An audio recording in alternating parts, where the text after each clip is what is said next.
And I believe that we are. And so we are all set. Okay, so let's go. Evidence-based reading and writing. So what is evidence-based reading and writing? Well, first of all, it's the first part of your SAT language test. For this particular section, there will be 52 multiple choice questions that need to be done in 65 minutes. Now, obviously that sounds pretty reasonable. You'll have over a minute to read each of the questions and formulate your answer. However, that's not the case. In addition to the 52 multiple choice questions, you also have 5 passages to read. And those passages run anywhere between 500 and 750 words in length. And here's the kicker. This is an American-based test. So everything that you'll be reading about will have to do with something from American world history, literature, social studies, and science. Even the graphs, the charts, and the information, the statistics that they put inside of the passages are all going to be American-based.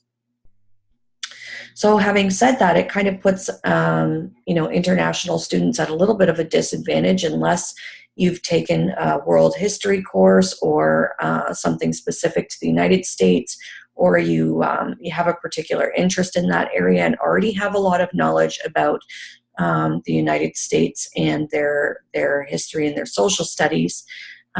If not, it's super important that you go through some of the videos that I've attached for you as supplemental resources as part of this course, because it will familiarize you with some of the language, the terminology, some of the facts that they present to you in terms of history and social studies and science, and some of the information based on history or historical literature in the United States. In total, the 5 passages, you've got one of those passages being based in fiction. So you're looking at popular American authors who have written on the United States, on world history from the perspective of the United States. 2 passages will be coming from either history or social studies. These passages are nonfiction, meaning that they are real passages or real information in the area of history and social studies. And finally, you have 2 passages coming from science. Again, it's nonfiction, and therefore the information that you'll be receiving is real. You will have charts, graphs, and statistics that are built into the context of those passages. And so it is of the utmost importance that you do not skip over the charts, the graphs, and the statistics. You want to make sure that you're reading them, that you're looking at the titles along the left-hand side, the bottom, the numbers that they're using, the scaling, what kind of graph it is, and what the interpretation or what the meaning of the graph is, of course, as indicated by the title, and make that comparison as to how it relates to the text that you're reading in order to answer your questions.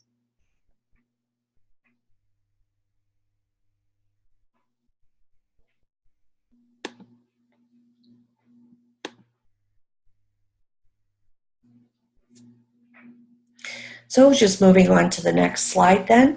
Evidence-based reading and writing test. The second portion is going to be contained, or it's going to be based on writing. Within the context of writing, there are 450 word length passages also included in this section. Again, all of the passages here are going to be nonfiction, meaning that it's giving you real information based on U.S. careers, U.S. history, U.S. social studies, U.S. humanities, which is nothing more than the study of human beings and human behavior, as well as U.S. science. There will be tables, graphs, and charts, and it's very important that you read all of that information the same way that you are doing in the reading portion of your test. 44 multiple choice questions, 24 of them 24 of the 44 or 24 of the questions will come from expression of ideas. 20 will be standard English conventions being fancy word for good old-fashioned grammar. 8 words in context, and we'll talk about those a little bit later on in the slides.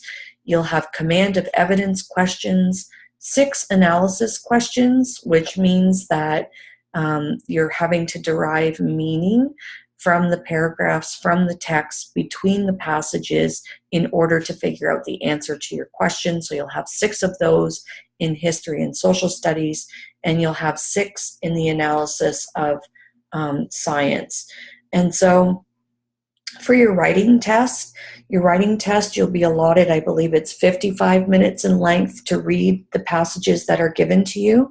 And although the passages are a little bit shorter in length by comparison to the reading, it still doesn't give you much time in order to answer all of the questions and get all of the reading and understanding that you require for answering your questions. I really want you to think about the fact that it's probably, if you're spending longer than 30 seconds on a question, you need to move on from that. So you got to be able to peel through the article or through the passage. Strategy that I like to use if you happen to be someone who reads a little bit more slowly or reads for a lot of detail is that you're going to want to read the first paragraph, the last paragraph in full, so the first and the last in full, and then just skim the ones in between and then start into the questions. You can always go back to the reading if there's something that you've missed along the way to look for the information that you need. But as long as you get the gist of what the article or the passage is talking about, you can start diving right into those questions. Reading for information and ideas. So the SAT assesses your ability to determine information and ideas that are both stated and implied. Now, all of you have gone through the education system. Stated and implied are probably terms, American terms that you've not heard before, but you've probably heard the words explicit and implicit information. Explicit information being the words that are right there on the page in front of you, and implicit, as it relates to implied, implicit means that you are reading for messaging behind the words, context, tone, things that aren't necessarily in print, but are stated in other ways other than through the written word. You'll need to be able to cite evidence from the text to support your conclusion. You need to see the ideas and themes that run between paragraphs and texts. And you'll also have to understand the relationship between the ideas and summarize the text as a whole. Explicit meaning. All you need to do when you're reading for explicit information is to pay close attention because the information is right there in front of you. It is right there in print. Implicit is the opposite. This is where you have to kind of put on your detective hat and you have to decode the text. There are clues in the passage as to the intended meaning, but it's not right there in the print.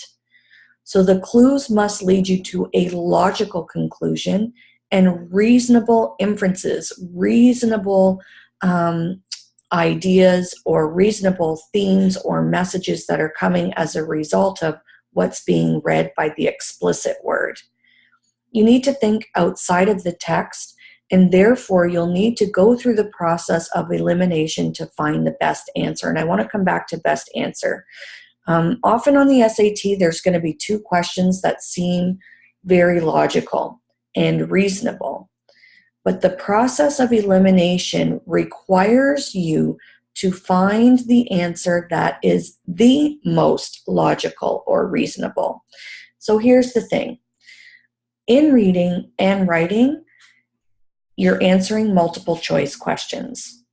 Okay, so there's no actual writing or anything like that. You're filling in Scantron sheets or bubble dots. You're circling answers and you're filling in the bubble pages.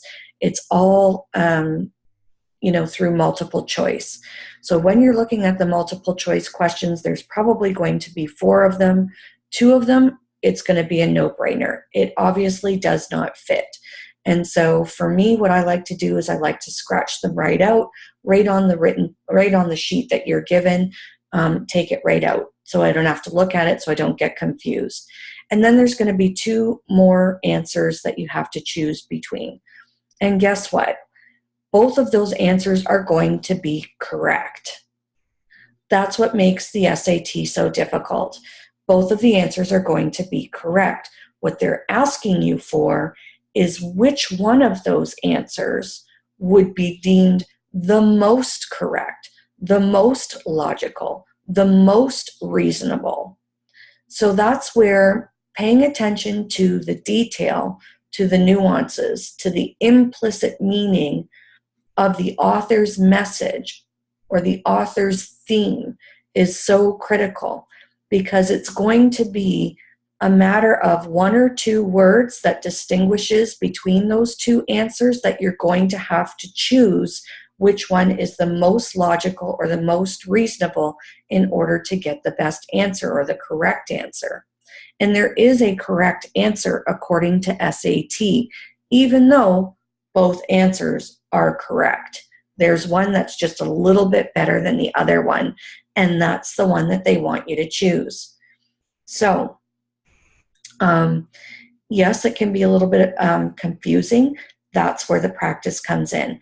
That's why for each one of these videos, I have prepared for you a series of questions that have come directly from the SAT that you are going to read, answer a question, and be able to see if you can determine which one is the most logical or the most reasonable for each of the videos that I'm going to present for you.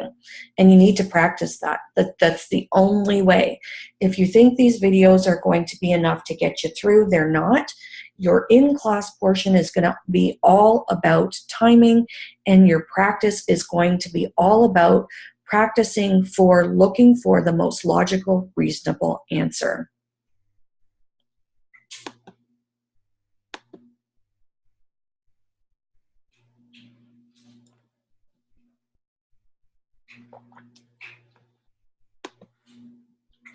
Analogical reasoning. An analogy means similar. So if you're taking a look at the picture to your left, it's a cute little picture that I picked out. The bone is to a dog as yarn is to, obviously, the cat. If we were to look at this analogy as if it was some kind of a story or a comparison between stories or a comparison between characters in a story, obviously you've got 2 different kinds of species here. You've got dogs and you've got cats, and they like completely different things. But there is something there that ties both the dog, cat, yarn, and bone together. And I would say what ties them together is what gets each species super excited. The dog loves his bone, the cat loves the yarn. That's what they're super passionate about. And while these things are completely separate, they're related in terms of the underlying theme, and the underlying theme being what makes animals happy.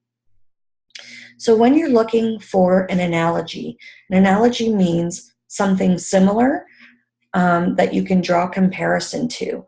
So you need to make a reasonable connection between the passages and the paragraphs by finding these analogies, these similar ideas, similar messages, and similar themes. Another example I want to give you around analogical thinking or analogical reasoning. So for example, you've got passage number 1 tells you about a story about a girl who must decide what to do with a lost dog that she found. It's not her dog. She found the dog, but she doesn't know what to do. So there's a moral dilemma there.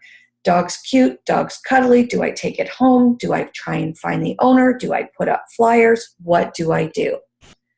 The second story that you might read is about a man that's walking through the park and he finds a mitt full of 20s. I know, you're probably thinking pocket the 20s and run. But no, in this particular story, the man walking through the park and finding a whole pile of cash, he's in a moral dilemma. What should he be doing? Does he take the money to the police? Does he put it in his pocket?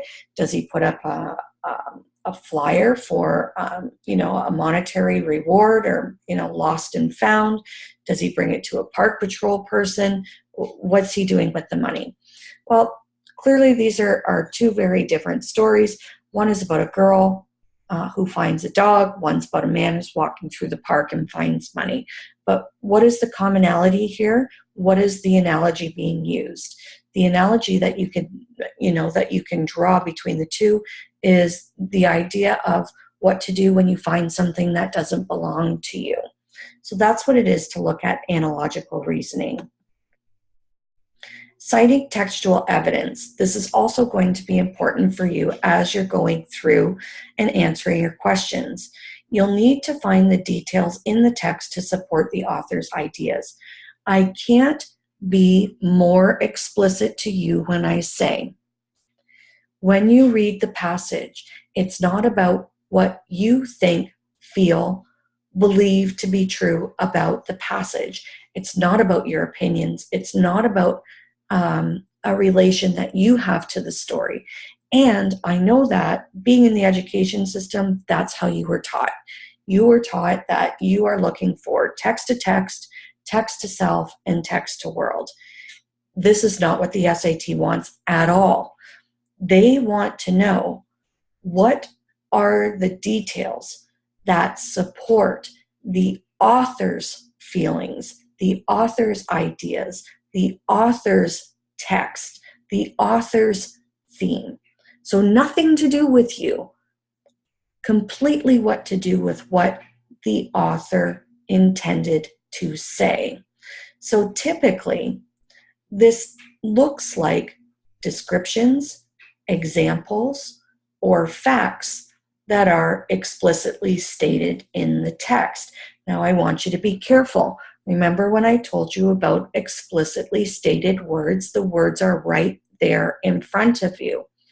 However, many students make the mistake of actually looking for the very specific word that they ask for in the question. So, for example, the question may ask you to indicate how you know that the character is kind. And so many students will go back into the text looking for the word kind. You're not going to find it. That's not what they want. What they do want is they want an explicit statement, so something that is written in text that tells you that the character is kind without actually having to use the word kind. I can't tell you how many students have said, "Miss, it's not there, it's not there. I'm looking for the word, it's not there." You're correct. It's not going to be there. But there is another grouping of words that has the same meaning. So let's look at the example. You're asked to find the word or something that indicates to you, you're asked to find something explicit in the text that indicates to you that the author or that the character is kind. And so in the text, you find a statement, a piece of evidence that says, "I would be happy to lend a sympathetic ear while you tell me about your troubles." Nowhere in that statement does it say that the character is kind. But you should know, as a reader, that somebody who is happy about listening and listening sympathetically to somebody else's problems must be somebody who is of kind nature, who has a kind heart. So again, There's your piece of evidence. There's your right answer, but it doesn't say anything there about being kind. But that's the answer that they're looking for. So I want you to be very careful with those questions. Central idea and theme. Lots of students get mixed up when they're talking about central ideas and themes because they think they mean the same thing. And it's close, but they are two different things. As it pertains to SAT, and they may have been used interchangeably before in other courses, but as it pertains to SAT, the central idea is the most important point or focus of the passage.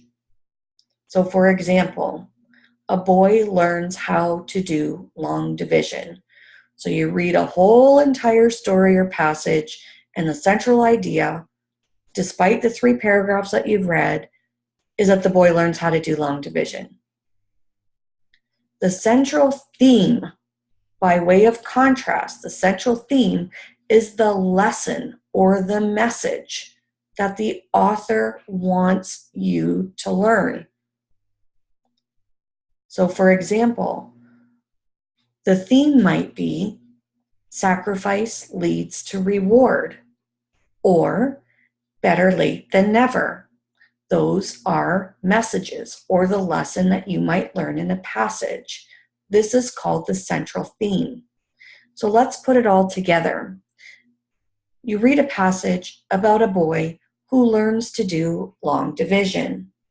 And this boy, God bless him, beautiful little boy, decides that 4 nights a week after school, he is going to give up going to his soccer practices. And he loves soccer practice, but he's going to give up soccer practice with his friends so that he can stay after school because he's struggling in math and he is desperate to learn how to do long division. And so this makes sense in terms of the theme. He's given up all of this time. He's given up time with his friends. He's given up time to play soccer, to do long division. And lo and behold, he figures out how to do long division with the teacher. And the message is sacrifice leads to great reward. Better late than never. Here's something funny for you. A boy is learning how to do long division. And the boy tried in grade 1, couldn't figure it out. Boy tried in grade 2 and couldn't figure it out. Mom and dad sat with them in grades 3, 4, 5, 6, tried desperately to teach the boy how to do long division, still couldn't figure it out. And something happened to him. 19th birthday, Mom sets down this beautiful cake with 19 candles, and the boy says to himself, I wish I could learn how to do long division. I've been working for this for my whole life. I'm going to close my eyes. I'm going to blow out my candles. I'm going to make a wish. And the boy blows out the candles and he makes a big wish, and he wishes that he could learn how to do long division. And he's desperate to find out. He goes, he gets a piece of paper, and he asks his mom, Mom, just one more time, one more question. Just write me a question of long division. And the child learns how to do long division. He does it fantastically well. He gets the right answer, and everybody's happy. And not only do they celebrate his birthday, but they celebrate how to do long division, that he's finally figured it out. And so the message is, it's better late than never. So I hope you can see the difference, even through some silly examples, the difference between the central idea and the central theme. The idea is what is happening in the passage, and the theme is the lesson or the message. Summarizing. Summarizing is when you take all of the important details and ideas and reduce it into a brief statement. Usually your brief statement shouldn't be any more than 2 to 3 sentences, and the sentences include things like, who are the main characters? What's the main idea? Where does it take place? What's the problem and what's the solution in the text? And again, you're not going to be creating the 2 or 3 sentences, but the SAT is going to give you 4 choices or 4 answers that consists of 2 or 3 sentences, a summarizing statement or statements, and you're looking to choose the very best one. And again, 2 are going to be ridiculous, not necessarily going to make any kind of logical conclusion or sense, and 2 are going to look very, very, very similar. You're looking for the most complete summary, the best summary, the summary that contains characters, idea, place, main events, and main conclusion, the important details. And if you look closely enough, you're going to find that one of those summaries aren't going to be or isn't going to be as complete as the other one. So again, you're looking for the best summary. I want to give you a little piece of advice here, and some of those that have taken the course with me before know what I'm talking about when I talk about the cardinal rule. The cardinal rule goes like this. If you've read the opening paragraph and you've read the concluding paragraph, you've scanned the information in between, you recognize the question, and you think you're able to answer that question with a fair degree of certainty, the first answer that you see that jumps out at you and says, yep, this is it, 9 times out of 10, that's the right answer. But here's what happens inevitably with students who are writing the SAT. They get nervous and they second guess which answer is the most correct answer. And they get themselves confused, and they read the first one, they read the second one, they read the first one, they read the second one. They circle the first, they erase it. They circle the second one, then they erase it. And they spend lots of time going back and forth.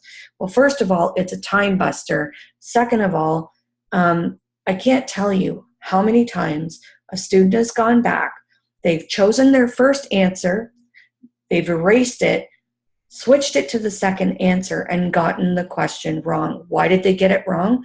Because they should have stuck to their gut, to their intuition, to what they knew and thought was right from the beginning, and they should have stuck with the first question. So that's my little tidbit for you. Follow the cardinal rule. Usually your first reaction is probably your best reaction because it's probably the right answer. Understanding relationships. There's 4 main relationships that I want you to practice looking for as you're reading through the passages on the SAT. And these relationships can happen between the individuals, like the characters, either between one passage or 2. It could be comparing events in one passage or 2. And it could be comparing ideas between one passage or 2. So yes, when you're doing the SAT, you may have one passage and a series of questions, or it may be read passage 1, read passage 2, and then there's a series of questions. When that happens, they're looking for you to draw relationships between individuals, characters, events, and the ideas. And there's 4 main ways to do that. The first way is to look for cause and effect. And cause and effect usually means one action creates another. Where would you find this? Typically, you're going to find cause and effect relationships happening when you're reading scientific paragraphs. Obviously, there's some kind of an experiment that was done and a result of that experiment. And so it may also be something that you find in social studies. It may also be something you find in history. For example, in social studies, if you're looking at human behavior and what people are doing to the environment by way of throwing garbage out into the water as they're boating, and the kinds of trauma that that's causing to the ecosystem. There's a cause and effect between the garbage that's being put into the waters, the bodies of water, and the effects that it's having on wildlife in the oceans or bodies of water that you're reading about. So cause and effect. The next one is called compare and contrast. One thing is different from another, or one thing is the same as another. Compare and contrast. So it could be looking at similarities and differences between events, individuals, or ideas, either in a passage or between two passages. Problem and solution works the same way. One thing is the problem and the other is the solution. It's much like cause and effect. You have the problem, you have the solution. The difference between cause and effect is that you have an action that creates the effect. This one is a problem and solution is different, where you have a problem, but there could be multiple solutions. There is a solution that's generated, and you'll usually be looking at problem and solution relationships when you're looking at your fictional piece of literature where the author has created a story that's not true, has created a problem, and that there's some kind of resolution or solution at the end. And finally, you have sequential order. One thing either comes before or after another. Very important. They will ask you questions on sequential order, and they will be asking for your understanding of how events happen in a passage to get to the final event. So they do have number markers that will help you identify which major things come first, second, third, fourth throughout the passage, but sequential order also helps you identify the relationships. Other ways individuals, events, and ideas can relate to each other is how they copy each other, contradict each other, confirm each other, correct each other, or cancel each other out. And while this is not necessarily the main way to draw relationships by way of the SAT, you have your top four being cause and effect, compare and contrast, problem and solution, and sequential order. Just take note of the fact that you may have individuals, events, and ideas copying each other, contradicting each other, confirming, correcting, or canceling each other out. And those are also considered relationships that happen between characters, events, and ideas.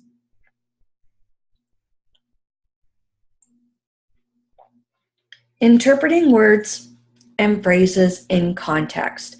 So the SAT tests your ability to define words and phrases based on how the writer uses them in the text.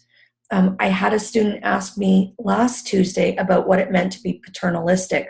I can't give you definition of words, and you are going to be challenged with high-level vocabulary that has multiple meanings. So what do you do with that?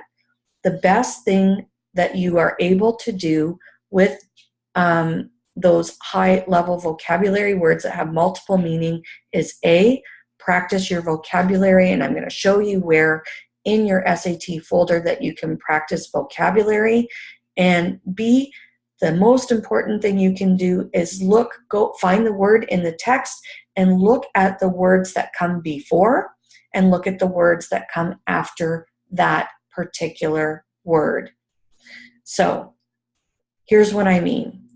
Green, the word green, has different meanings, but how the writer used the word green is the most important on the SAT. And notice that I bold printed how the writer used the word. It's not what you think the word means, it's what the writer thinks the word means in this particular context, or how he or she wants to manipulate the word green in order to deliver a certain kind of message. Green can mean a few different things. Green can mean newness, something that is brand new. Green can also mean that somebody is naive, doesn't have a lot of experience. Green can also be speaking about the actual color. And in this day and age, green can also mean environmentally friendly. The only way that you are going to be able to determine how the writer wanted to use the word green is to look at the words that come directly before and directly after the use of the word. So that's the end of our video for right now, but I do want to go into a different screen share with you. I want to go into the SAT prep course, and I'm just going to bring that up for you here. And let's see, it says stop share, and I want to actually share this screen with you. I want to share this screen with you right here. So we've got sharing the screen. There we go. We've resumed recording. I want to, I've got the recording going and I don't have the screen share. Let's try this again. Let's get the screen share on.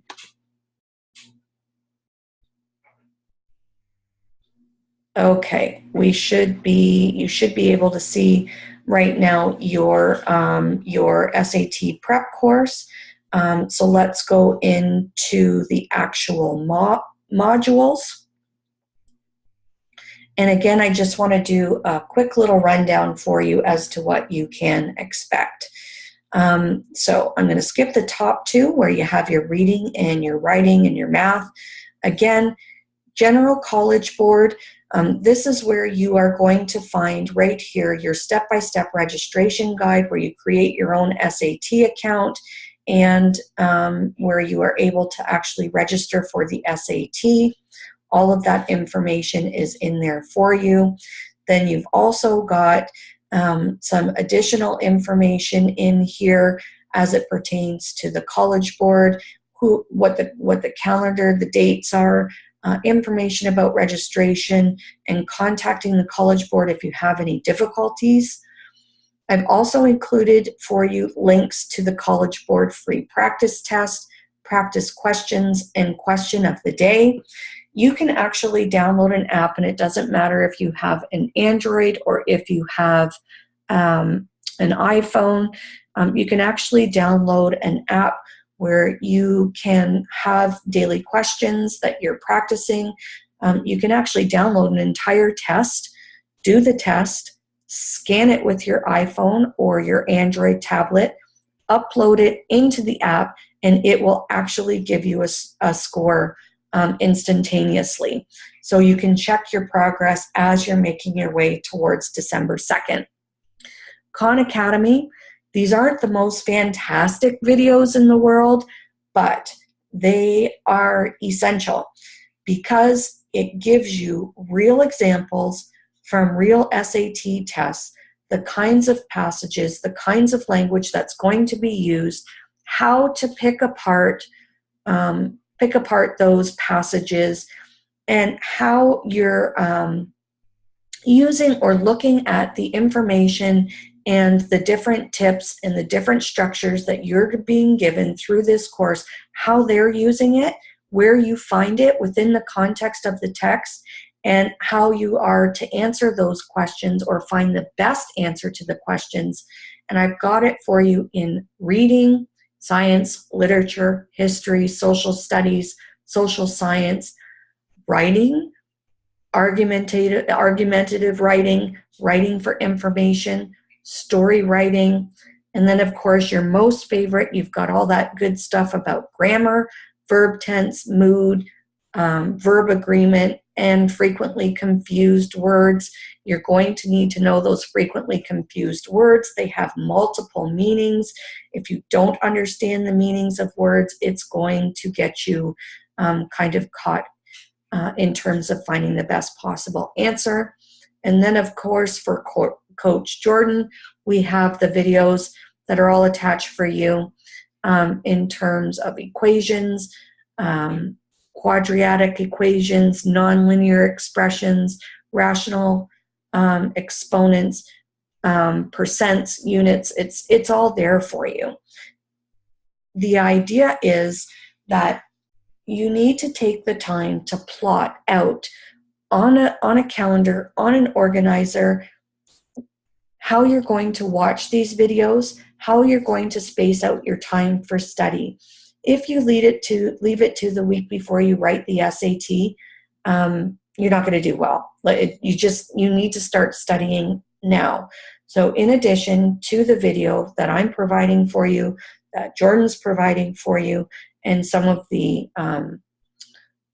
questions that you have to do for practice, and in addition to the 2 hours that you're spending with us, which is absolutely critical in order for you to get your timing down, you need to figure out how you're going to put in these other pieces of the puzzle so that you get used to the kind of reading, the kind of questions, the kind of vocabulary that is going to be required for you to know. Now, up at the top in the reading and writing and the math is where you're going to find our videos from A21 Academy.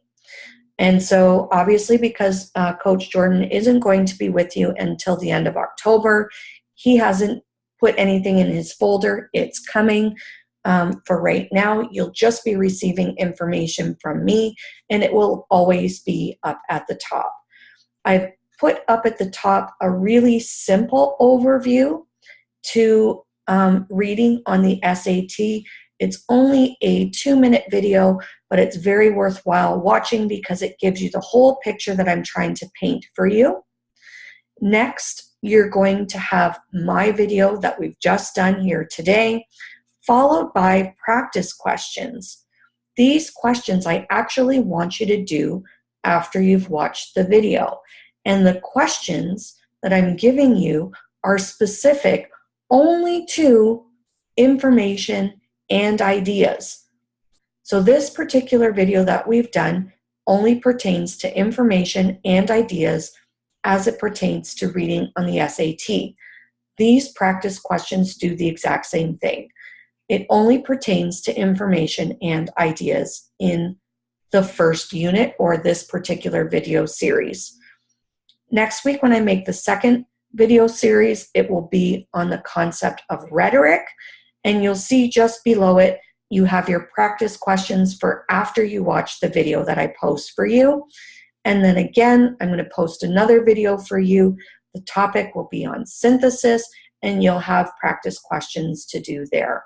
So let's just take a look at how this works. You click on practice questions, and it'll bring you to a new page. It tells you right here which questions you have to do. And those are the only questions that you have to do. It doesn't count for anything. I'm not grading it, but it's highly recommended that you do the practice questions, and I would do them right away after you finish watching the video. How do you access them? You click on the link that's been provided for you, and it brings you directly to the College Board sample questions. And so let's take a look at this. This is a reading question. There are 24 questions. You are not required to do 24 questions.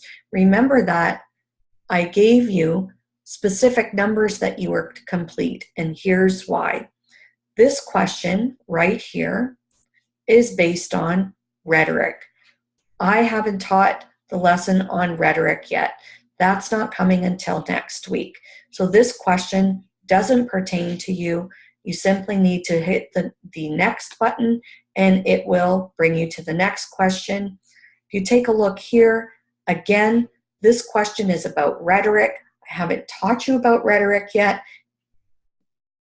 So you simply move on to the next question. Here is where you have your very first question come up about information and ideas. And so what you're going to do is you're going to read the passage.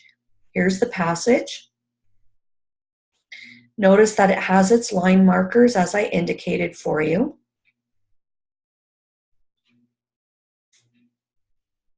And here's your question. The description in the first paragraph indicates that what Ethan values most about Maddie is her, and it gives you 4 different answers, Maddie, Maddie, whatever. So the description in the first paragraph indicates what Ethan values most about Maddie, and so you have your 4 different answers. And so when you choose your answer, you can click down here and it will give you the correct view of the answer. So I want you to go through and I want you to practice reading those questions. Very, very important. And I'm just going to close this out. We're going to go back. If you want to write them down on a piece of paper so that you know what you want to jump to, or you can look right at the top of the question. It tells you which question it's for, whether it's for synthesis, information and ideas, or for rhetoric. And so these are your practice questions that I wanted to show you. Down here, I want to show you something else.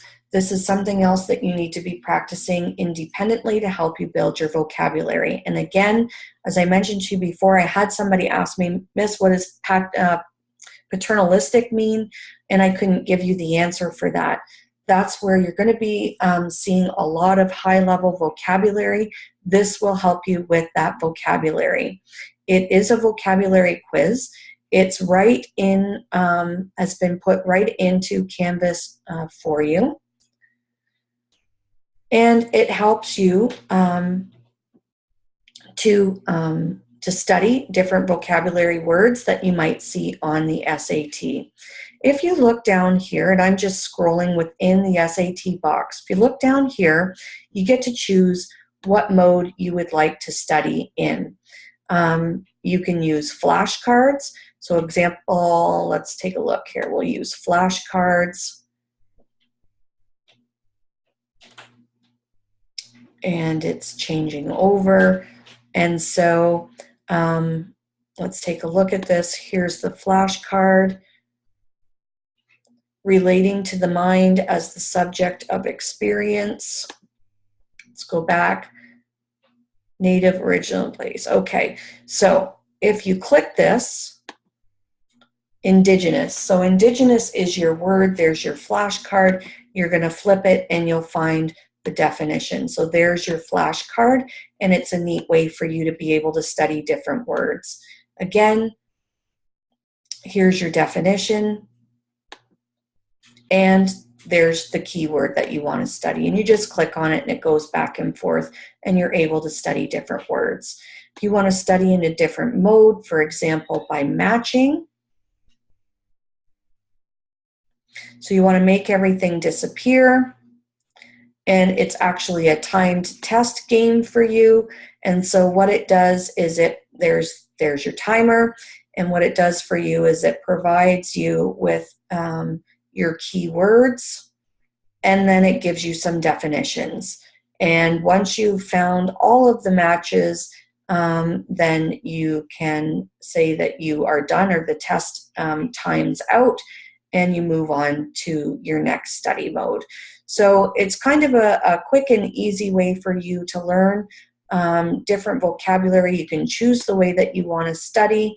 You can take a test. You can use flashcards. You can do spelling. You can do matching. It's completely up to you, but it's there for you. So just going back into modules, when this is all done, I'm going to post this video for you. You'll have your intro to reading, what should be done. You have your questions and obviously this video. If you want to know the timeline of your SAT course. I do have the syllabus here for you. Make sure your parents have access to this or see it or know what the specific dates are. You know what you're going to be taking and when it's coming. So if you take a look, we've already had September the 26th. We're a little bit behind. Don't worry, I'll get you caught up real quick. When you come and see me on October the 3rd, you're going to have reading for rhetoric or rhetorical questions in those literary terms. We're going to look at that on October the 3rd.